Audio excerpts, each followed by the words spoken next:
এই মিথ্যাবাদী কিছু লোক আছে যারা পশ্চিমবাংলা ভালো চায় না। তাদের একটুখানি মনে হয় ব্রেনের সমস্যা আছে। তাদের একটুখানি রাত্তিরেও মনে হয় ঘুম কম হচ্ছে। খেস্সা করব, তার সঙ্গে আমি মারপিট করব, তার সঙ্গে আমি উল্টাপাল্টা কথাবার্তা বলবো। এই মিথ্যাবাদী কিছু লোক আছে যারা পশ্চিমবাংলা ভালো চায় না।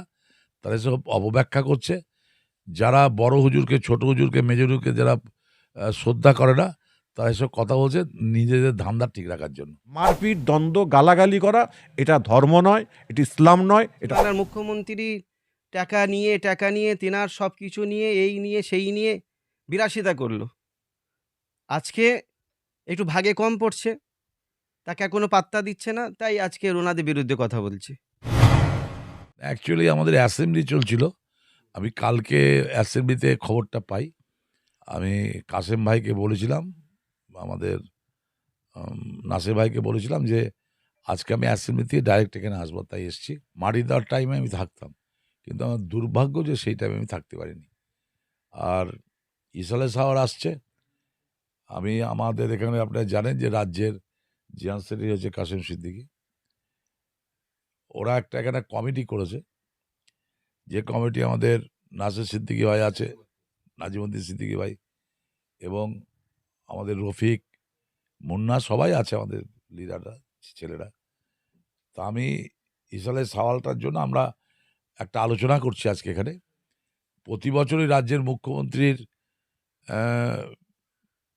দৃষ্টিকোণ দিয়ে আমি বলবো, তিনি প্রতিবারই এইটার জন্য গভর্নমেন্ট থেকে সমস্ত রকম বন্দোবস্ত করেন। এবছর উনি করবেন।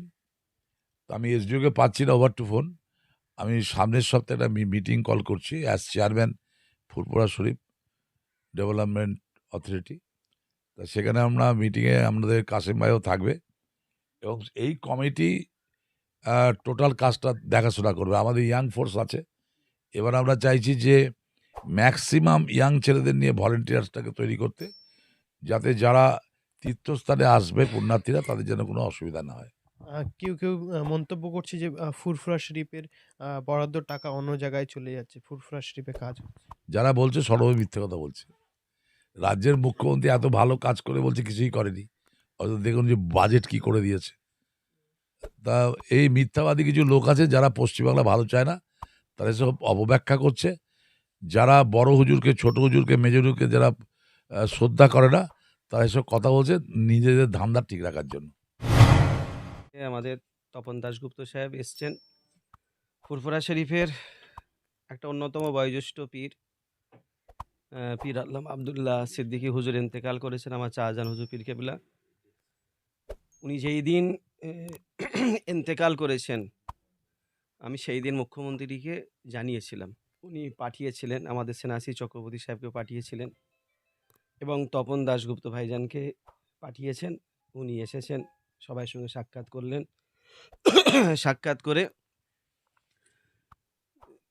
করে যাচ্ছেন এবং ফুরফুরা শরীফে যে আরও পীর সাহেবেরা আছেন তাদের সঙ্গে একটু দেখা করবেন, যাবেন, যেখানে মাজার আছে সেখানেও যাবেন। ফুরফুরা শরীফে এফএসডি যেটা বলা হয়, ফুরফুরা শরীফ উন্নয়ন পরিষদ, যেটা বাড়িপাড়া, তারকেশ্বর যাবে কেন, বা চণ্ডীতলায় যাবে কেন, কেন মশাটে যাবে? যারা বলছে তাদের একটুখানি মনে হয় ব্রেনের সমস্যা আছে। তাদের একটুখানি রাত্তিরেও মনে হয় ঘুম কম হচ্ছে। তাদেরকে একটুখানি ঘুমের ট্যাবলেট খাওয়া দরকার আছে। একটু ডাক্তারও দেখানো দরকার আছে আমি মনে করি। এমএলএ সাহেব যথেষ্ট কাজ করছেন তো। জাঙ্গিপাড়া মানুষকে জিজ্ঞাসা করুন, ফুরফুরা এলাকার মানুষকে জিজ্ঞাসা করুন। এই কয়েকটা ব্যক্তি, তাদের কাছে জিজ্ঞাসা করলে হবে না তো? তারাও তো সবসময় সুযোগ সন্ধানী প্লেয়ার। এতদিন পশ্চিমবাংলার মুখ্যমন্ত্রী টাকা নিয়ে তেনার সবকিছু নিয়ে এই নিয়ে সেই নিয়ে বিলাসিতা করলো। আজকে একটু ভাগে কম পড়ছে। তাকে আর কোনো পাত্তা দিচ্ছে না। তাই আজকে ওনাদের বিরুদ্ধে কথা বলছে। অতএব সেনাসি চক্রবর্তী সাহেব ফুরফুরা শরীফে এলাকাও কাজ করছেন, জাঙ্গিপাড়া কাজ করছেন। উনি বিধায়ক হিসাবে যেসব জায়গায় ওনার দায়িত্ব আছে উনি সুন্দরভাবে কাজ করছেন। আজকে দেখেন ফুরফুরা শরীফে বহু জায়গায় কাজ হচ্ছে তো, তেনার চোখে পড়ছে না? দাদা হুজুরের মাজারের পাশে মানুষ যেতে পারতো না, এক হাঁটু পানি থাকতো। সে রাস্তা আমরা করিয়েছি। মসজিদের সামনে নতুন একটা উজুখানা তৈরি হচ্ছে। আমার বাড়ির সামনে দেখেন, এই যে রাস্তাটা দেখেন, হাই মাদ্রাসা, সিনিয়র মাদ্রাসা, কি রাস্তাটা খারাপ ছিল, সব তো কাজ হচ্ছে। ওনার চোখে পড়ছে না? ওনার চোখে পড়বে কি? উনি তো কালো চশমা পরে ঘোরে। এখন তো অনেক কিছু বকবে, আরও বকবে, দেখেন উল্টোপাল্টা বকবে। আমাদের তপন দাশগুপ্ত সাহেব, আমাদের এখন এফএসডি চেয়ারম্যান, আজকে উনি এসছেন, সামনে ইসালে সব ২১, ২২, ২৩ ইসালে সব, মাহে রমজান মাস পড়েছে। এখানে কিভাবে ইফতারি হবে, সেহরি হবে, মানুষগুলো কোথায় বসবে, কোথায় থাকবে, কিভাবে আসবে, বাস গাড়ি কোথায় দাঁড়াবে না দাঁড়াবে, উনি যেভাবে গত বছর করেছেন, সাজিয়েছেন, আবার এবছরে সুন্দর করে সাজাবেন। ওই জন্য আগে থেকে এসছেন, একটু ভালো করে দেখলেন। তারপর আমার আবদুল্লাহ চাচা হুজুর ইন্তেকাল করেছেন। পশ্চিমবাংলার মুখ্যমন্ত্রী মমতা বন্দ্যোপাধ্যায় শুনে উনি খুব মর্মাহত, খুব দুঃখ প্রকাশ করেছেন। ওনাকে পাঠিয়েছেন, উনি এসেছেন। এই বিষয়ে আরও উনি কথাবার্তারা দেখছেন, বুঝছেন। উনি তো নিজে হেঁটে আসলেন, দেখলেন তো সুন্দর কাজ হচ্ছে। বড় হুজুর কেবল রহমতুল্লাহ আলাইকে যে সাহেবজাদা পীর আল্লামা আবদুল্লাহ সিদ্দিকী রহমতুল্লাহ আলাইকে তিনি আল্লাহর ডাকে সাড়া দিয়েছেন এবং গত পরশুদিন রাত্রির থেকে এবং গতকাল পরশুদিনও আমাদের বিধায়ক সাহেব এসেছিলেন, স্নেহাশিস চক্রবর্তী সাহেব এসেছিলেন, তারপর আজকে আমাদের দাদা আসলেন। এইভাবে প্রত্যেকেই আসছে, প্রশাসনের দফতরের মানুষজন আসছে এবং পার্টি পলিটিক্সের মানুষজন আসছে। এবং ফুরফুরা শরীফ এটা জানবেন, সবসময় মাথায় রাখবেন যে ফুরফুরা শরীফ এটা হচ্ছে একটা নির্বিঘ্নে একটা তীর্থস্থান এবং এই জায়গাকে কেউ কোনোদিন রাজনীতি নিয়ে বা রাজনীতির খেলা করতে কেউ আসে না। এবং এই জায়গাতে যখনই ঢুকে পড়ে, এইখান থেকে উজল পুকুর চলে যাওয়ার পরে এনারা রাজনীতির আলোচনা করে, কিন্তু উজল পুকুর থেকে যখন এই ভিতরে যখন ঢোকে, পীর আবু বকর সিদ্দিক রহমতুল্লাহ আলাইহ মাজার শরীফে যখন ঢোকে, এনাদের কাছে কোনো রকম রাজনীতি থাকে না। এনাদের কাছে থাকে একটাই জিনিস থাকে, সেটা হলো মানুষ সেবা, মানব সেবা, যেটা পীর আবু বকর সিদ্দিক রহমতুল্লাহ শিখিয়ে দিয়ে গেছেন জাতি ধর্ম নির্বিশেষে।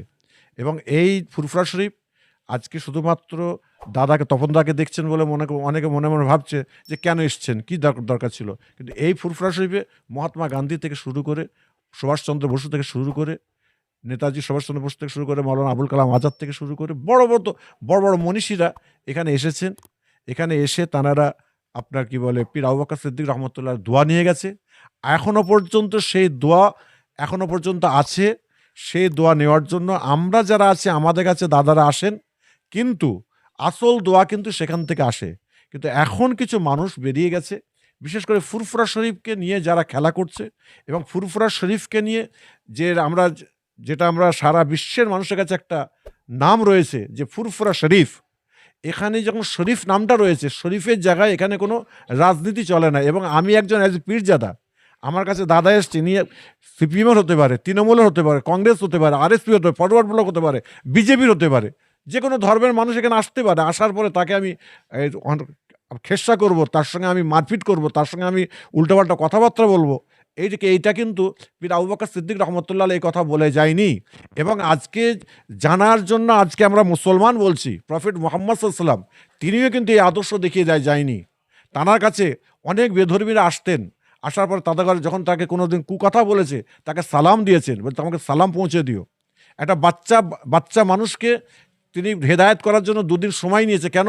যে একটা মিষ্টি খাবে বলে বলেছেন যে একটু মিষ্টি বেশি খায়, এরই জন্য প্রফেট মুহাম্মদ সাল্লাল্লাহু আলাইহি ওয়াসাল্লামকে বলছে একটু মিষ্টি বেশি খায়, তো আপনি একটু মানা করে দেন, তাহলে খাবে না। বলছে 3 দিন পরে এসো। কেন? 3 দিন পরে আসার পরে বললো যে বাবা তুমি মিষ্টিটা কম খেও, তোমার গার্জেন দিতে পারছে না। বলে আপনি এইটুকু কথা এত সময় 3 দিন সময় নিলেন কেন? বলে একটাই কারণ, আমি মিষ্টি বেশি খেতাম, তারই জন্য আমি 3 দিন ধরে কন্ট্রোল করেছি। তাহলে আমাদের কত কন্ট্রোল করতে হবে, কত কন্ট্রোল করলে তবে আজকে মানব সেবা করতে পারবো। এবং জাতির কাছে আমরা যে জাতির জন্য আজকে আমরা সবসময় চাই, এবং ভারতবর্ষের যে একটা এখন যে একটা অরাজকতা চলছে, এসআইআর নিয়ে, হামুর নিয়ে, তমুক নিয়ে, এটা তো জাতি ধর্ম নির্বিশেষে, মুসলিম বলেন, হিন্দু বলেন, সবার সঙ্গে সবাই, কিন্তু এগুলোকে তো আমরা চাই না। আমরা সবসময় চাই মিলন, আমরা সবসময় চাই এটাকে ভ্রাতৃত্ব বজায় রাখা। তারই জন্য আমি আজকে বলবো, মিডিয়া তোমাদের এসএসটিভির দ্বারাই বলবো, আজকে ফুরফুরা শরীফে যারা আসবেন, যারা আসছেন, তাদের ঘরে আমরা যারা আছি, এক পীর আবু বকর সিদ্দিক রহমতুল্লাহ আলাইহি এবং তার 5টা আওলাদের দিকে তাকিয়ে স্বতঃস্ফূর্তভাবে আমরা তাদের ঘরে কোলে তুলে নিই, বুকে তুলে নিই। কেন?